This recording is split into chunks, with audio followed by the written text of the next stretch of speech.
In this video we're going to learn how to build some very simple but surprisingly enclosed shelters using a very small tarp of just 2.8 by 1.5 metres, as well as a few customisations and alterations. We're going to be using a DD Hammocks Superlight Tarp S, along with a selection of pegs, guy lines and 2 walking poles. I want to point out this is not a sponsored video. I bought this tarp myself and it is now my go-to shelter for daytime trekking. Without further ado, let's get stuck in.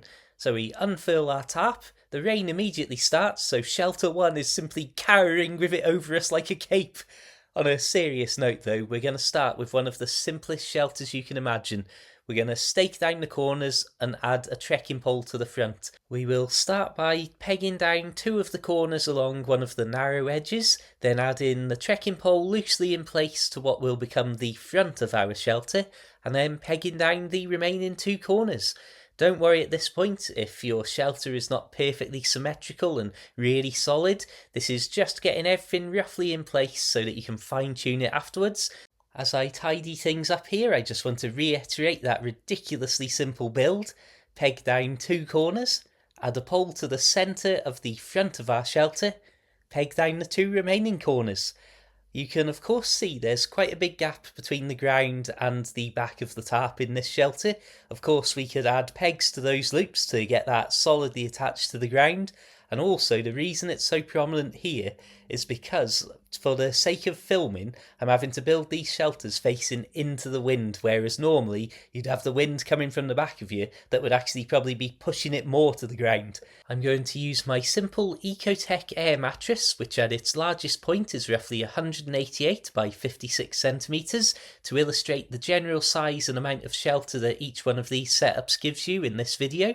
And as we have a closer look at the shelter from different angles, you can see that we have got a lot of spare loops that we could peg down to the ground, where we could really solidify this in different weather conditions. And of course we've also got loops that we could add more guy lines to, depending on what direction the wind's coming from and how strong it is. Before I show you the next 2 shelters and customisations, I want to mention how much I absolutely love tarps in general, and it's because of the sheer customisation and simplicity.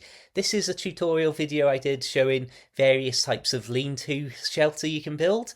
This is a tutorial video I made on various types of A-frame, and you can see with that one really small tarp we have so many options.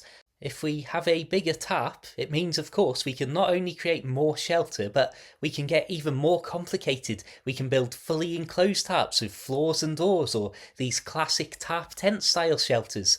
Anyway, those are just a few clips from other tutorial videos on tarp shelters, so please do check out my other videos, like and subscribe and all that sort of stuff. But now let's get stuck into some more tutorials with the small 2.8 by 1.5 metre tarp.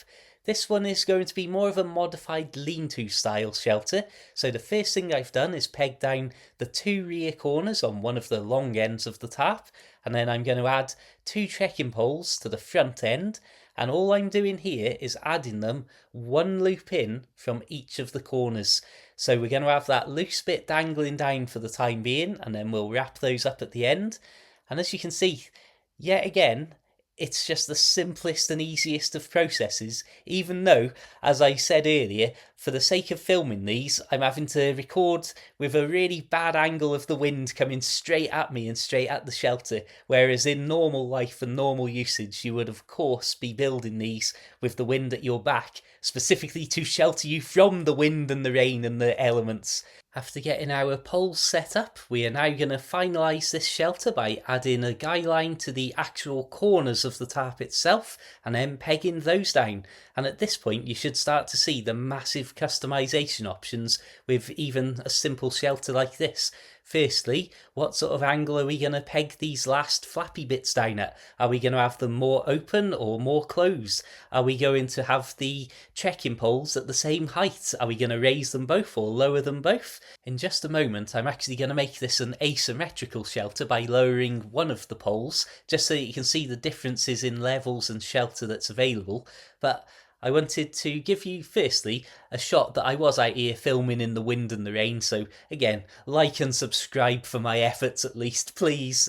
But on a serious note, though, I really just wanted to show you these close up shots so that you can see what I'm talking about, the variations possible, and also just look at how much indoor shelter there is there. If I wasn't building this facing into the elements, this would be a really good bit of shelter. And of course, by lowering the trekking poles, it also means you can bring it forwards so you've got more overhead coverage as well. But really, looking at this here, and as I mentioned earlier, I'm not adding in all of the extra pegs that I could do, so we could have that back wall really pegged into the ground solidly. We could add even more guy lines to keep it all pulled out away from us if we were sleeping in this overnight. But just to be able to build something so substantial that offers a good amount of covered space with such a small tarp, I'm blown away, and it's just another reason why I absolutely love these shelters. Get a bivvy bag in there, and even in these elements, you'd stand a good chance of getting some decent sleep. This next shelter is almost the exact opposite of what we've just seen, and it will probably become apparent why as we get this shelter erected. So, what I'm trying to indicate here is that I am not pegging in the central point of the rear of the tarp or the corners. I am going to the centre point and then pegging in the loops one either side of it. So if that doesn't make sense at this point, don't worry, you will see different angles and close-ups, and as the shelter goes up, it will make more sense. I'm now moving to the front of the tarp, and I'm going to prop up the central loop. This, of course, is going to be the opening and the front of the shelter. At this point, you may still be sceptical that we're going to create any meaningful indoor space here, but I promise you, as I put the finishing touches, which is simply taking the remaining front corners of the tarp and pegging them down to the ground. Once again, don't worry about getting it perfect the first time. You can straighten this out at your leisure once the basic principle of the shelter's built. But as I peg these down, suddenly we've gone from a load of flappy tarp to a decent, solid looking little shelter. And with those rear corners not pegged down, we can actually pull those inside the shelter, give ourselves that little bit of waterproof floor space if we needed it, and you can choose to either peg those down or just leave them flat, or even just roll them up and push them to the side if you don't want to risk damaging your tarp if you're on rocky ground, for example. But this is the one drawback to this shelter. Solid and decent though it is, you can see with my humble little mattress in there, and that's not a particularly giant mattress as you've probably been able to tell, it's not great. Even if we were trying to lie in this at an angle, it would mean either our head or our feet were towards the large opening area, and of course we'd have our head next to the tarp, which would be likely to flap and smack us all through the night. But here you can see as I sit in it, this is still, it's quite low profile, I'll say. That's probably a generous way to word it, isn't it? So what I'm going to do, again, going back to what I say, the amazing customization and simple ease of multiple options from the same shelter, I've raised the height of my trekking pole, re-guide it, add in those pegs again, and suddenly I'm getting back into a shelter with much greater headroom, and there are some benefits to this, even though it is a very small shelter that I'd only really use for the daytime while out trekking. And that's, firstly, it's a very small footprint, so that helps you if you're struggling for unbroken, even ground. Also, the fact that it's so square means that you do have quite a deep bit of shelter here, whereas with the lean-to shelter, for example, it's very open. Here we've got this much narrower opening, and of course that depth that we can really get back and sort of huddle up away from the elements with. Again, remember, we could add loads more pegs and guy lines to solidify this. But ultimately, I hope you've enjoyed this look at a few different, more tent-style, more enclosed sort of shelters using a very small tarp.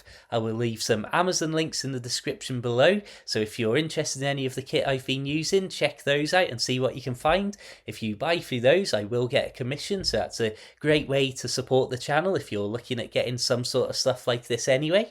If you really want to help me out, please consider being a channel member, a PayPal supporter, a Facebook subscriber, or leaving a super thanks, just like some of my recent supporters. AJ, Melissa L, Colin S, me, Kevin Y, Ellis A, Jackie A, Sean B, Kaz G, MV, George B, Marissa, Mr. Dave C, Lima Bean, 1234, Art V, Silk P, Terence Seymour, Amber Sanford, Dogs, and Rob. Thank you very much, everybody. Until the next time, keep it interesting, keep it tarp worthy, have a fantastic day, and of course, my friends, farewell.